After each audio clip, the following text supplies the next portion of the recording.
రాష్ట్రంలో ప్రభుత్వ కార్యాలయాలు జల్సాలకు అడ్డాగా మారిపోతున్నాయి. ప్రభుత్వ ఆఫీసుల్లో ప్రజలకు సేవ చేయాల్సిన అధికారులు పట్టపగలే మందు తాగుతూ జల్సాలు చేస్తున్నారు.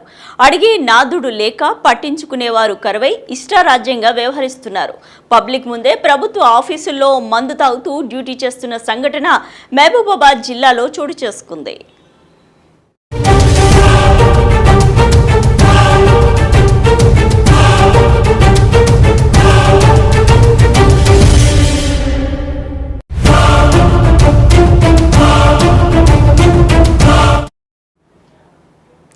మహబూబాబాద్ జిల్లా రవాణా శాఖ కార్యాలయంలో ఓ ఉద్యోగి పట్టపగలే దర్జాగా మందు కొడుతున్నాడు. నిరంతరం ప్రజలతో రద్దీగా ఉండే ఈ కార్యాలయంలో యథేచ్ఛగా computer operator Suresh beer bottle చేత పట్టుకుని మందు తాగుతున్నాడు. ఉద్యోగి ఓ పక్కన ఫైల్స్ పెట్టుకుని మరో పక్కన టేబుల్ పైనే బీరు బాటిల్ పెట్టుకుని మందు తాగడం అందరినీ ఆశ్చర్యానికి గురి చేసింది. ఈయన గారి నిర్వాకాన్ని ఓ వ్యక్తి వీడియో తీసి సోషల్ మీడియాలో పోస్టు చేయడంతో విషయం కాస్త బయటకు వచ్చింది.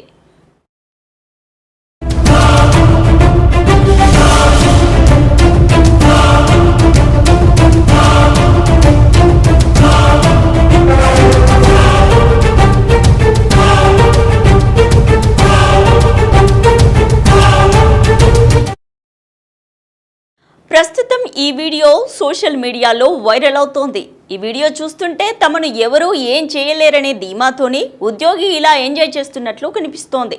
ఇటీవల కాలంలోనే ఈ కార్యాలయంలో ఏసీబీ దాడులు నిర్వహించింది. అయినప్పటికీ అధికారుల తీరులో ఏమాత్రం మార్పు రాలేదు. సామాన్యులు తాగి బండి నడిపితే కేసులు బుక్ చేసి జైలుకు పంపిస్తారు. 3 సార్లు తాగి దొరికితే లైసెన్స్ని క్యాన్సిల్ చేస్తారు. మరి అలాంటప్పుడు లైసెన్స్ ఇచ్చే రవాణా శాఖ ఉద్యోగులే తాగి విధులు నిర్వహిస్తే వారిని ఏం చేయాలి? విధుల నుండి తప్పించాలా, జైలుకు పంపించాలా అనేది ఉన్నతాధికారులే సమాధానం చెప్పాలని ప్రజలు డిమాండ్ చేస్తున్నారు.